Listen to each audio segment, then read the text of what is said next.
que está em Deuteronômio, capítulo 30, versos de 11 a 14.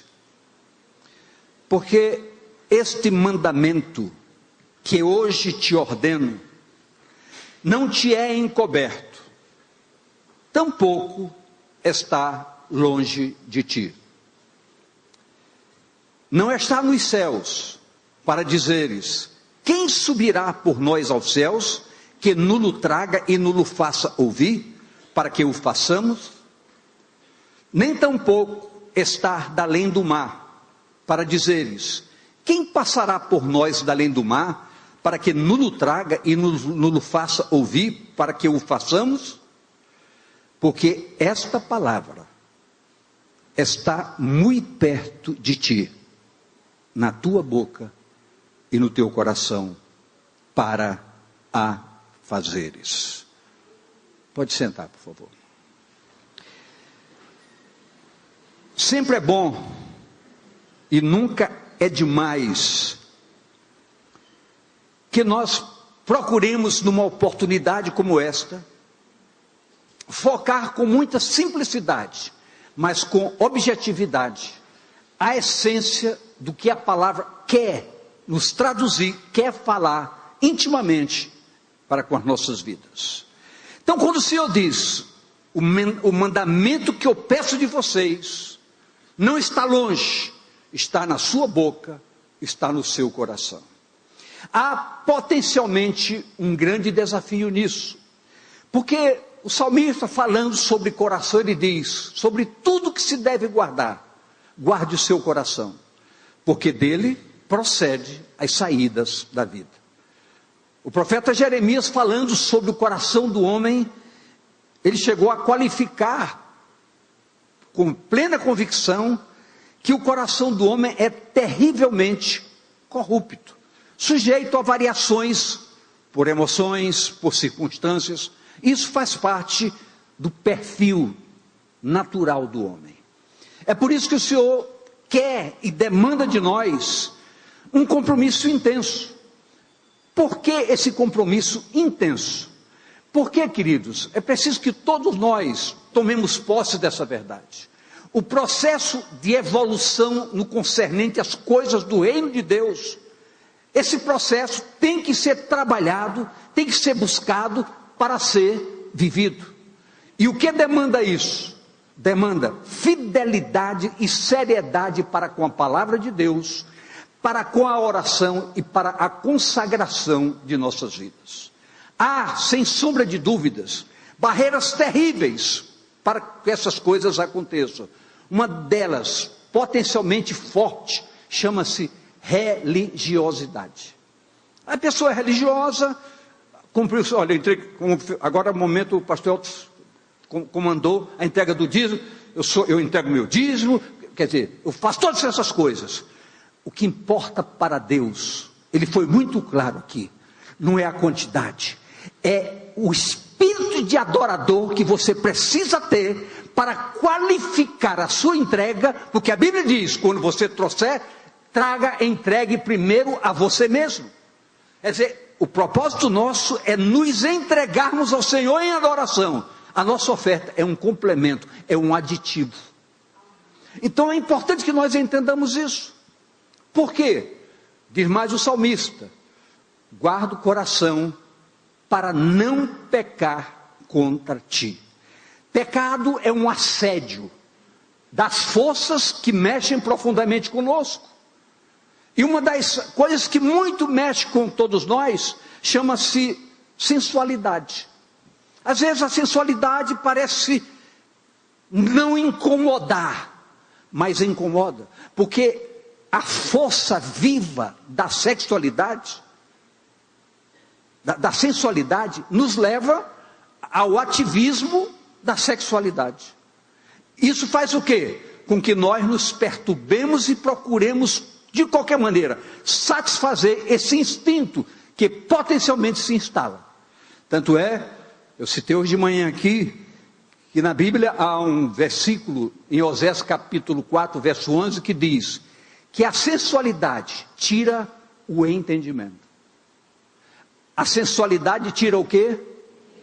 Então o que a palavra quer dizer com isso? Você precisa trabalhar no entendimento pleno da palavra para que ela lhe fortaleça e ela lhe habilite com capacitação para que você seja um superador desses obstáculos. Ou seja, você esteja acima desse potencial assédio que se recebe todos os dias. É por isso que nós todos precisamos, com radicalidade, entender que o processo para o qual somos chamados pelo Senhor Deus, em Cristo Jesus, é um processo de santidade. O que é que eu falei? O que é que eu falei, por favor? Quero ouvir. Agora, olhe para a pessoa do seu lado. Você procura ser santo? Pergunte para ela. Eu não sei qual resposta potencialmente você vai sacar de dentro de você. Eu não sei. Mas uma coisa é muito séria. Uma coisa é muito séria. Quem gostaria aqui de realmente ser salvo e ir para o céu? Então eu quero dizer para você, só vai para o céu santos. Isso aí não é um dizer meu. Não é um dizer meu. É uma declaração viva e revelada da palavra de Deus. Então eu preciso focar e aproveitar a oportunidade para me qualificar nesta condição de não ficar de fora. O texto que eu li, quando ele fala que a palavra não está longe de você, está na sua boca, no seu coração, eu entendo isso como Deus dizendo, eu estou diminuindo todas as distâncias para você chegar a mim. Todas as distâncias. Como aconteceu isso? Pela graça redentora em Cristo e pelo selo do Espírito Santo em nossas vidas, fazendo tabernáculo de todos nós. Isso permite o quê? Exatamente que essas distâncias sejam eliminadas e nós possamos viver um pleno relacionamento com o Senhor. Relacionamento de intimidade. De quê?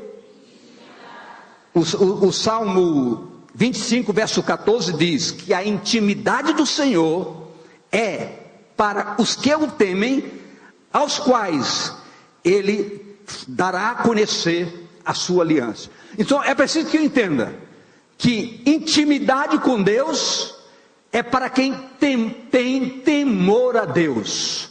Não é medo de Deus, é pavor de desagradar a Deus. Então, é preciso que nós paremos para entender aonde está o foco perigoso da religiosidade. Eu vou aos cultos, eu leio a Bíblia, eu oro, mas a pergunta mais séria para você: quem é você para com Deus? Que intimidade você tem com Deus? Porque a palavra é muito clara, muito clara. O Espírito Santo nos revela até a intimidade de Deus. Para que Ele nos revela? Para guardarmos, para termos um potencial de espiritualidade? Não, para usufruirmos de um relacionamento diário. Eu falei relacionamento de quanto tempo? Eu queria fazer uma pergunta muito simples. Não é a primeira vez que eu faço essa pergunta, mas hoje de modo especial eu preciso fazê-la.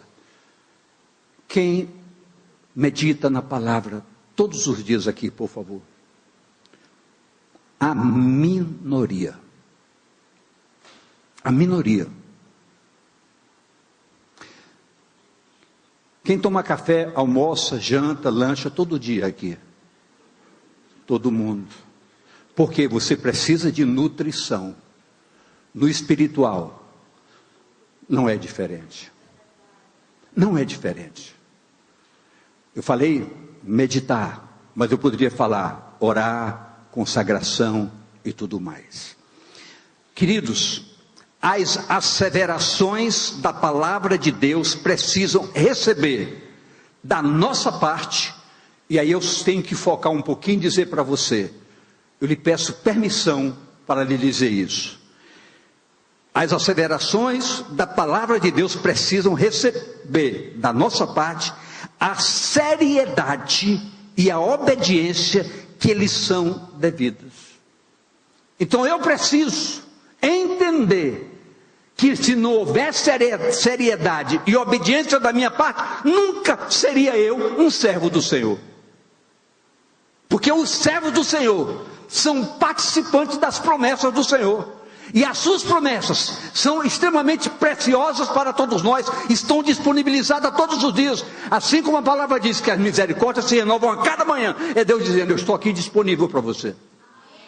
É Deus dizendo, é Deus falando, é Deus se mostrando, se revelando para dizer: eu quero você perto de mim.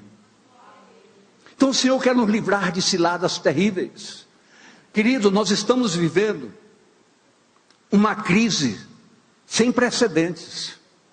Se você ligar a televisão, ler nos jornais, o Brasil está com uma expectativa, nesse primeiro semestre e nesse ano, de uma recessão terrível. Isso nos assusta ou não nos assusta?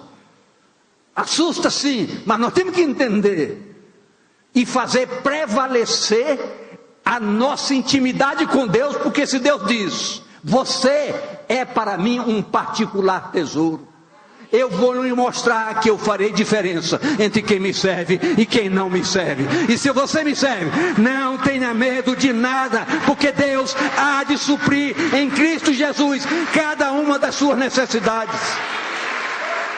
Então entenda isso. Nessa hora nós vibramos. Por quê? Porque mexe com algo a nosso favor. Mas nós precisamos entender que a nossa parte precisa ser feita. Então fica claro que as suas referências da palavra podem e devem ser vividas com a plena convicção de que o Senhor fará a sua parte. Há, contudo, que observarmos nossa fidelidade, a parte que nos diz respeito, que nos compete a cada um aqui, no dia a dia do nosso viver. Não podemos viver momentos, porque no momento de culto, em que o Espírito de Deus trabalha na sua mente, você pode sentir um prazer muito grandioso, sai dizendo: Deus, como eu ouvi hoje de manhã alguém: pastor, esse culto foi só para mim, Deus falou tudo que eu precisava ouvir. Aí a pessoa sai daqui: ah, graças a Deus. No dia seguinte, esqueceu. Com Deus não precisamos viver momentos, temos que viver vida. Jesus disse: eu vim para que vocês tenham vida, e tenham vida abundantemente.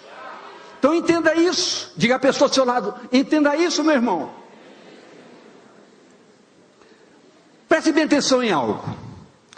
O Salmo 37 aclara muito bem esse entendimento. Preste bem atenção, caminhe comigo agora.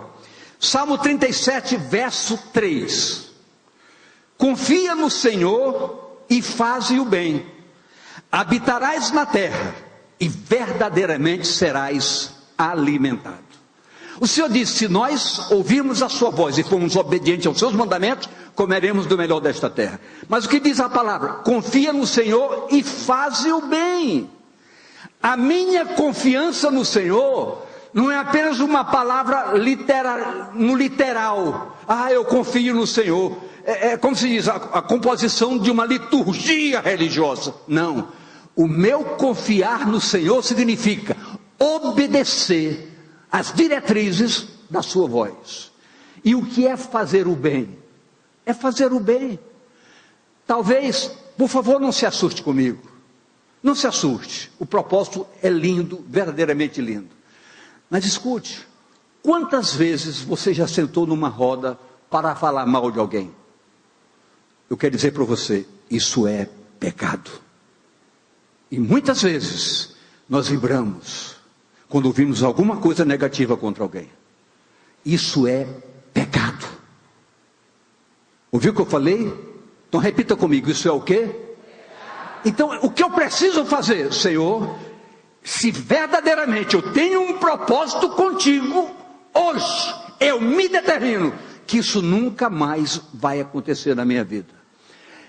Queridos, nós não mudamos pela força do braço, mas quando nós fazemos um propósito para com Deus, Deus contempla o nosso propósito e nos ajuda às mudanças necessárias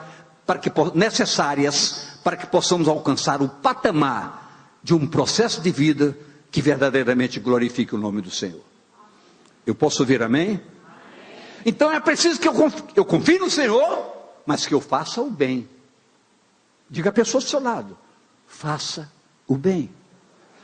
No versículo 4 do capítulo 37, diz o seguinte: deleita-te também no Senhor, e Ele te concederá o que deseja o teu coração. Ou seja, alegra-te no Senhor, robustece a tua vida no Senhor, amplia tua área de relacionamento com o Senhor, porque Ele concederá o que deseja o teu coração. Só que desejo está no seu coração? Nós temos que avaliar o que o meu coração almeja. A palavra diz, como disse há pouco, que o nosso coração é terrivelmente corrupto. Então o que eu tenho que clamar ao Senhor? Eu tenho que chegar ao ponto de dizer: Senhor, muda o meu coração. E lá, no livro de Ezequiel, está muito claro que um processo transformador da operação de Deus em nossas vidas chega ao ponto de recebermos um novo coração e um espírito novo. Se é preciso mudar, a mudança tem que acontecer logo. Amém? Eu queria que você prestasse atenção para mim, porque eu vou dizer algo muito forte para você.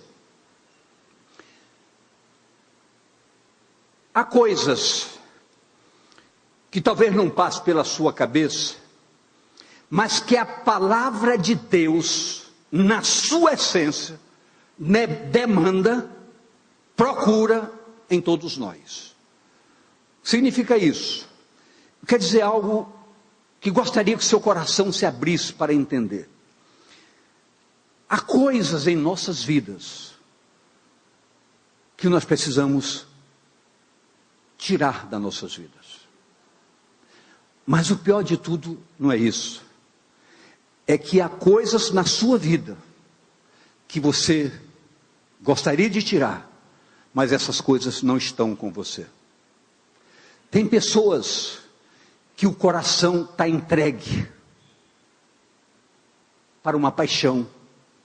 Então o seu coração não está com você.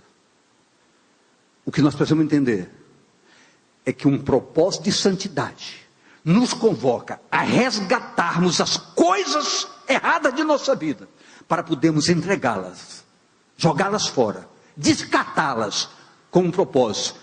A minha adoração a Deus não pode ter impedimento. Então, queridos, isso é muito sério. É um sentimento, é uma paixão, é uma coisa errada que se tornou coisa certa na sua vida. Você se habituou a certas práticas. Hoje, vocês não podem... Eu quero só dizer, a gente já falou isso aqui alguma vez, mas a mídia está mostrando o que está acontecendo através das redes sociais. Aquilo que veio para ser bem, está sendo mal para muitos. Muitos senhores e muitas senhoras têm se conturbado na sua dignidade através de redes sociais. Muitos homens gastando horas do seu sono, se corrompendo na pornografia. O que isso é importante para nós entendermos. Santos homens e santas mulheres não fazem essas coisas. Eu posso ouvir amém? E se você não está gerenciando como sacerdote a sua casa, talvez nos quartos da sua casa, seus filhos estão usando essas redes de maneira equivocada e depois virão as consequências. Quando nós somos sacerdotes dos nossos lares, o diabo não usa nem escola, nem amizade, nem nada para tirar os nossos filhos do caminho da verdade. Eu preciso, diga comigo, eu preciso. Eu queria que todos os senhores daqui dissessem comigo: eu, como sacerdote, tenho que administrar dignamente a minha casa. Eu posso ouvir amém, queridos? Talvez, eu falo talvez porque não tenho convicção. Uma hora dessa você disse, isso não acontece comigo. Queridos, nós não sabemos o que acontece. Às vezes nossos filhos pedem, deixa eu dormir na casa da minha colega, e você, tá bom, cede. É uma das piores coisas que você faz. Os seus filhos têm que estar dormindo na sua presença. Pastor, o senhor está muito exagerado hoje. É verdade. E com prazer. Posso ouvir amém, queridos? Não é estar exagerado, querido. É ter conhecimento histórico. Porque os gabinetes, os nossos gabinetes, ouvem essas coisas. Fazem a gente chorar, lamentar. Porque tudo advém de um processo de relaxamento. Você é capaz de dizer amém para isso? Então diga com sinceridade e vigie, porque é tempo oportuno para isso. O verso 5 do capítulo 37 diz: entrega o teu caminho ao Senhor, confia nele, e ele tudo fará. O que é confiar? É confiar. E esse confiar diz respeito. Eu tenho plena convicção do que Deus é capaz de fazer. Eu sei, queridos, eu sei que muitas coisas advêm das nossas experiências. Eu tenho certeza disso. E eu posso dizer hoje, de cadeira, que eu sei hoje o que é depender de Deus e o que é ter experiência de ver Deus agindo. Eu posso dizer isso hoje de cadeira. Porque por um tempo, pouco tempo atrás, eu experimentei momentos difíceis na minha vida na área da saúde. Mas como eu toquei nas mãos de Deus, e como Deus me respondeu. Deus não nega a sua graça para quem o busca com sinceridade em seu coração. Na sua vida não vai ser diferente, na sua história não vai ser diferente.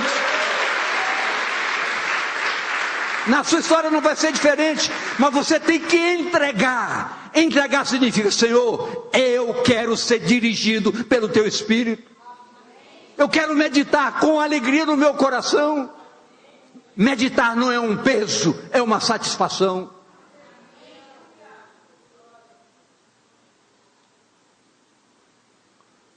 Pense nisso com muita sinceridade. Sua vida vai mudar. Você não vai sair daqui hoje como você chegou. Essa tarde teremos cura, teremos libertações nessa casa. E o verso 7, para encerrar essa parte, diz o seguinte: descansa no Senhor e espera nele. Não te indignes por causa daquele que prospera em seu caminho, por causa do homem que executa astutos intentos. Não se deixe contaminar lá por fora. Há uma batalha constante na sua vida. O desafio lá de fora e a renúncia para estar na casa do Senhor. A gente muitas vezes, irmãos,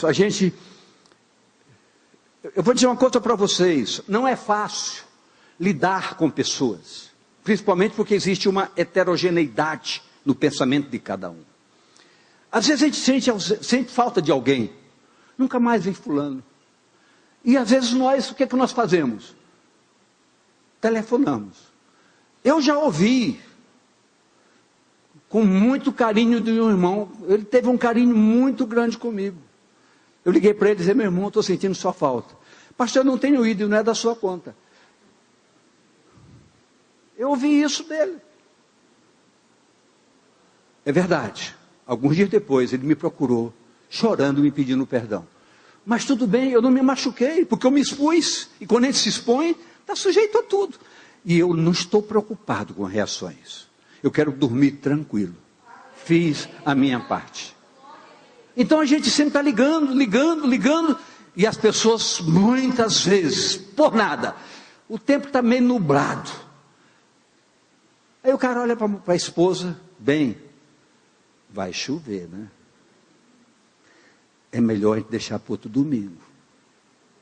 Só tem que no outro domingo chove também. Queridos, quem crê, vem debaixo de chuva e não se molha. Procure entender o que eu quero dizer. O que eu quero dizer. Procure entender o que eu quero dizer. Nós temos que dar uma dimensão além do natural. A nossa dimensão de relacionamento com Deus nos leva ao além do natural.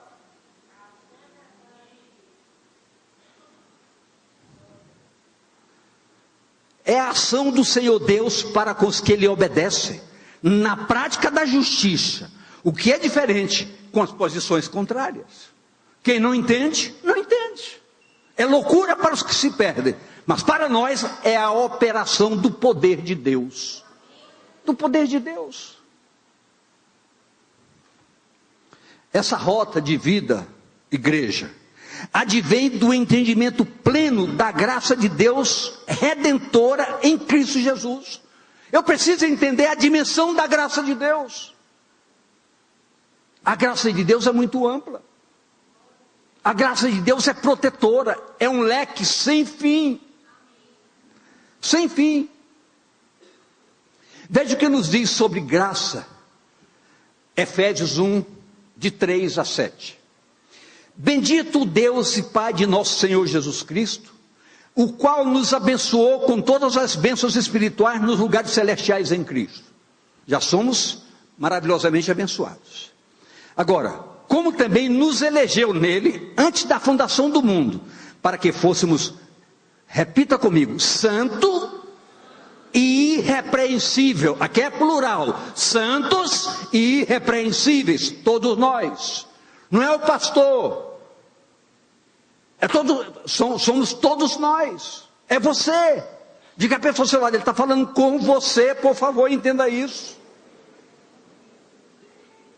Diante dele em caridade, e nos predestinou para filhos de adoção por Jesus Cristo, para si mesmo, segundo o beneplácito da sua vontade. Agora preste bem atenção nos versos 6 e 7.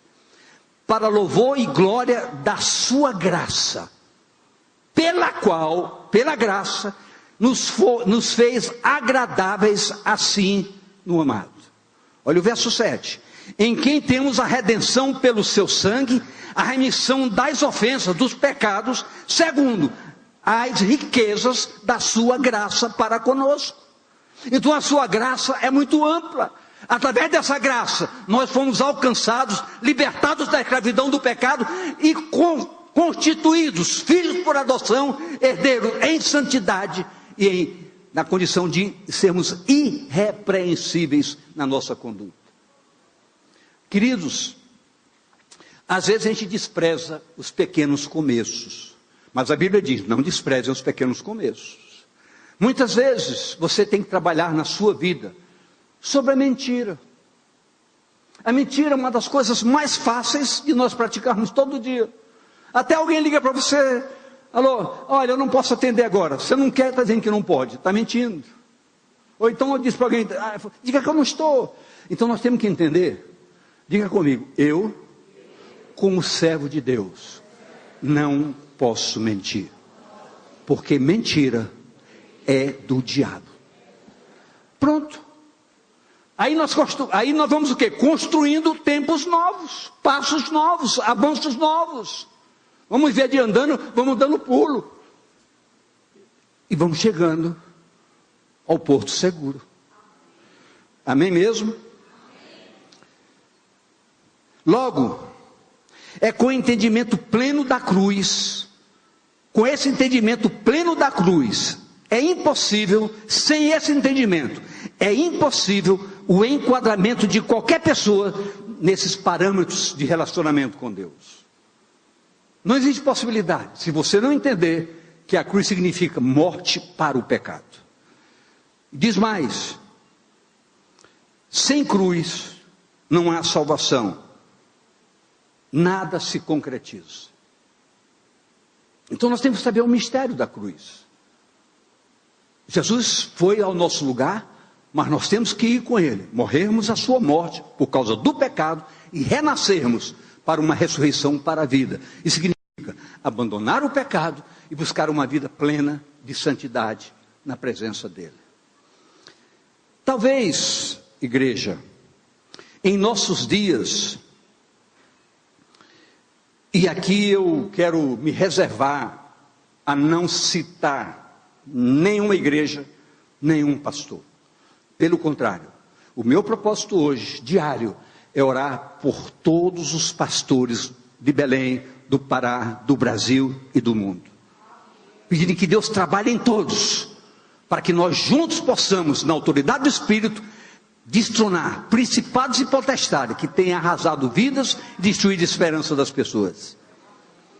Mas é importante nós sabermos que é difícil a gente entender hoje uma igreja que, depois eu digo por que eu estou dizendo isso, uma igreja que se preocupe em ver os seus membros se relacionando com Deus, tendo uma vida santa, participativa, presente nos cultos, celebrando. É complicado falar isso. Por quê? Porque nós já ouvimos aqui, eu já ouvi, não sei se o pastor Elton que está aqui já ouviu, eu já ouvi, pastor, vocês são muito certinhos, vocês querem as coisas muito certinhas. E teve gente que saiu daqui por causa disso. Por quê? Porque tinha uma vida errada e queria ser batizado, queria que a gente celebrasse o casamento de forma errada, equivocada. Queridos, o nosso compromisso não é com a vontade de quem quer que seja, é com a palavra de Deus. E dela, ninguém nos faz arredar os pés. Eu quero a minha salvação. Não tem preço a pagar por isso. Quando a palavra declara em Oséias 4:6, só a parte A, eu vou até ler sem usar, tá ótimo aqui. O meu povo foi destruído, ou está sendo destruído, porque lhe faltou conhecimento. Agora eu pergunto, diante de uma palavra como essa, onde fica a nossa cara no púlpito? Com uma consciência, diante do Senhor, de que nós estamos cumprindo a verdade da sua palavra e ministrar para vocês. Não é fácil chegar aqui para ministrar. Há uma responsabilidade muito grande. Há dias de oração e de preparação e de meditação, para que possamos dar o melhor para vocês, porque a palavra exige da nossa parte. E ainda diz mais, que nós seremos responsáveis pela indiferença para com a palavra. Eu não quero deixar de dormir, e eu confesso a vocês, eu durmo, graças a Deus, muito bem. Só tem o problema que tem dia que está na hora de levantar, eu disse mais 5 minutos, quando eles passaram 15, mas...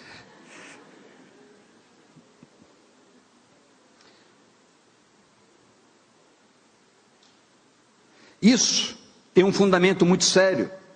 A verdadeira igreja tem que ter um estilo de vida rigorosamente dentro dos padrões do Evangelho. Não podemos fugir disso. Diga à pessoa ao seu lado, você não pode fugir disso. Você não pode camuflar a verdade. A verdade não pode ser camuflada, ela tem que ser vivida.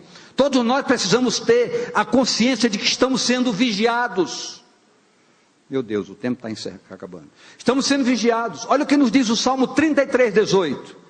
Eis que os olhos do Senhor estão sobre os que o temem, sobre os que esperam na sua misericórdia. Então nós estamos sendo vigiados, os olhos do Senhor estão em nós todos os dias. Muitas vezes nós achamos que fazendo coisas escondidas, estamos viajando aqui, eu estou viajando, estou longe da família. Queridos, Deus está nos vigiando. E quando nós temos consciência disso, isso não nos entristece, isso nos alegra, porque quer dizer, Ele está perto de mim, Ele está me ouvindo, e eu quero ter uma vida que o agrade, que o glorifique. Quem gostaria disso na sua vida? Só depende de você. Só depende de você, porque eu posso dizer para você, com conhecimento de causa, é possível. É possível. É possível mesmo. Isto é maravilhoso, mas também nos chama à responsabilidade. O Espírito Santo nos foi dado com propósitos definidos. Nos ensina todas as coisas pertinentes ao reino. Tudo que diz respeito ao reino, o Espírito nos ensina. Olha que nos diz João 14, 26 e João 16, 13. Eu até estou lembrando que esse texto eu pulei de manhã, porque estava corrido. Mas aquele Consolador, o Espírito Santo que o Pai enviará em meu nome, vos ensinará todas as coisas. Que coisas? Diga comigo, todas. E vos fará lembrar de tudo quanto vos tenho dito. Olha que nos diz João 16, 13.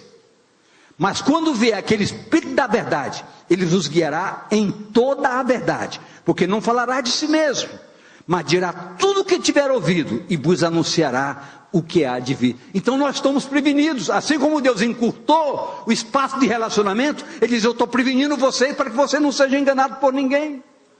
Ninguém pode nos enganar. Por quê? Porque quem é de Deus, ouve a voz de Deus. Amém, queridos? Essa presença nutre a nossa fé, alimenta a nossa esperança, pois nos revela a vontade do Pai, quando isso é desejado e é buscado por nós. Tem que ser buscado. Olha o que nos diz o Salmo 42, 1. Salmo 42, 1.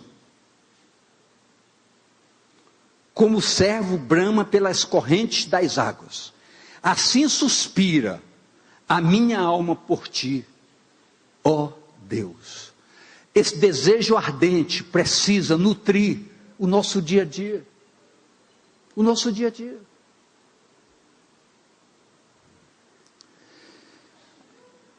Há inúmeros personagens na palavra que nos são referências. Muitos são referências. Profetas, apóstolos, reis, homens de Deus, mulheres de Deus. Mas eu procurei marcar aqui algo que precisa nos chamar a atenção. Eu me lembrei de Daniel. E em Daniel, capítulo 1, verso 8, diz o seguinte: e Daniel assentou no seu coração, olha o coração voltando de novo, não se contaminar com a porção do manjar do rei, nem com o vinho que ele bebia.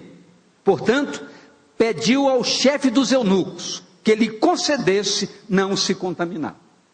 É por isso que a gente tem que declarar aqui que mudanças em nossas vidas não acontecem na força do braço.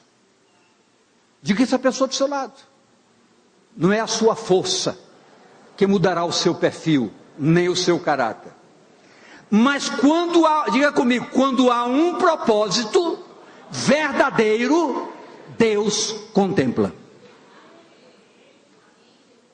Daniel pediu isso. O que é que Deus fez? Na mesma hora Deus contemplou o propósito dele. Olha o que diz Daniel 1:9. Ora, Deus a Daniel graça e misericórdia diante do chefe dos eunucos.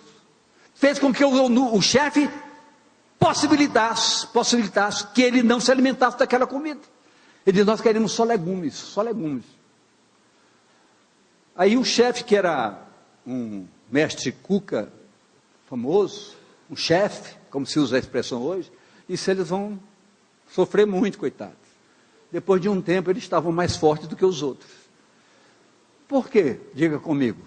Por causa da ação de Deus. Deus muda as coisas a nosso favor. Talvez, em uma simples análise, não veríamos qualquer problema em Daniel e seus amigos receber os alimentos propostos. Todavia, o compromisso com Deus precisava afastar de tantas coisas aparentemente insignificantes. Queridos, há coisas insignificantes. Por exemplo, eu sei que aqui não tem ninguém que mente. Quem aqui, entre homens e mulheres, assiste novelas? Eu não acredito. Só estamos numa igreja santa. Só vocês. Hein? Quem assiste Big Brother? Ninguém. Levante o braço quem assiste. Você?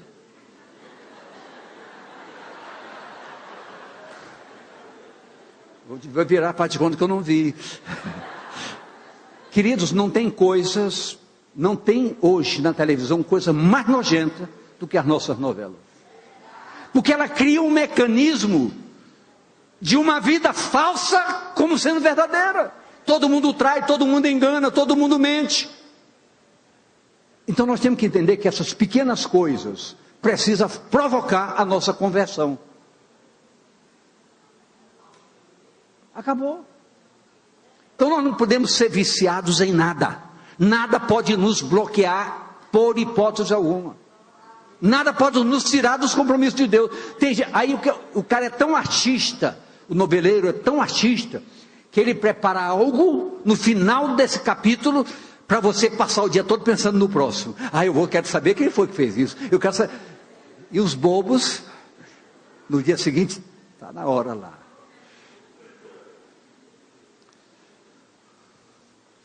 Diga, estou fora disso. Isso nunca mais. Queridos, preste bem atenção. Uma das coisas que nos machucam muito, algumas coisas, o medo, a ansiedade, traumas que mágoa, ressentimento, muitas coisas nos machucam.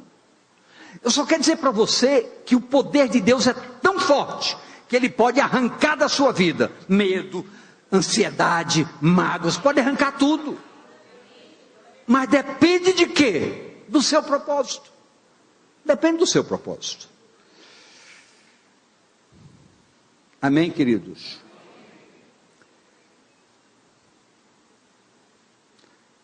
Segundo o preceito divino, o inimigo precisa ser, diga comigo, destruído.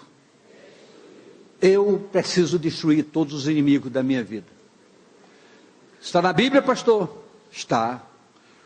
Deuteronômio 33, 27. Essa, porém, não. Deuteronômio 33, 27. O Deus eterno te seja por habitação, e por baixo de ti estejam os braços eternos, e ele lança o inimigo de diante de ti e diga: destrói-o.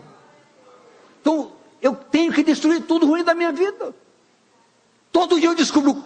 Gente, eu fico pesquisando minha vida até quando eu era menino.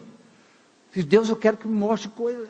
Outro dia eu me lembrei, você mexia na carteira do seu pai. E eu digo: Senhor, é verdade, cansei de tirar uma notinha de lá, mas eu estou aqui hoje em nome de Jesus te pedindo perdão. Eu não quero nada encoberto na minha vida que impeça a minha rota de salvação e de alegria no Senhor. Estou falando verdade com você. Estou falando verdade com você. É que nem aquela esposa que também, de vez em quando, dá uma mexida.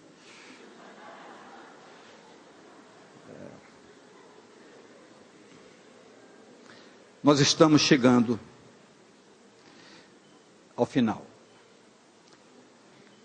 Fuja até da aparência do mal. Daniel e seus amigos enfrentaram dificuldades por suas fidelidades para com os princípios do reino. Em todas elas saíram vitoriosos, e o Senhor foi as suas vitórias.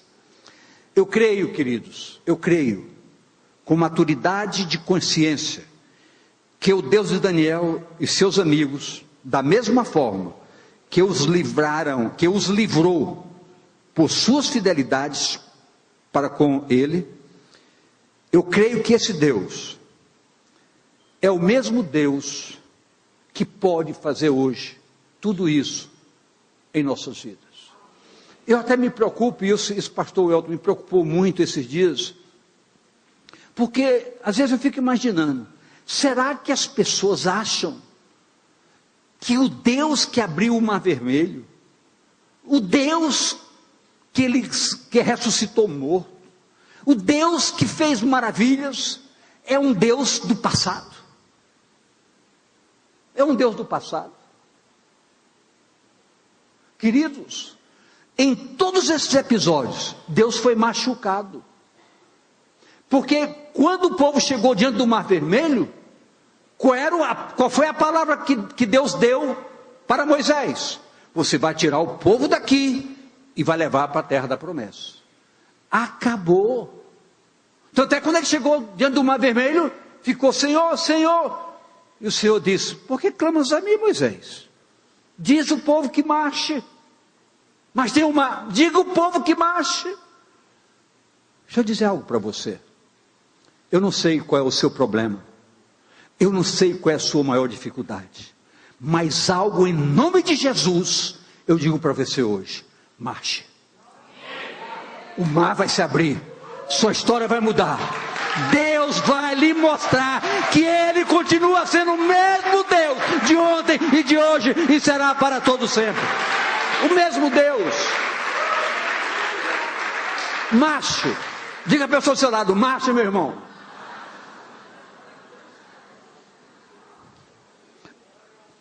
E por fim, fique de pé, por favor. É como diz o salmista no Salmo 86, 11. Leia comigo, por favor. Você orando esse salmo, ore esse salmo, por favor. Diz: ensina-me, Senhor, o teu caminho, e andarei na tua verdade. Une o meu coração ao temor do teu nome. Sua vida não será mais a mesma, em nome do Senhor Jesus. Amém?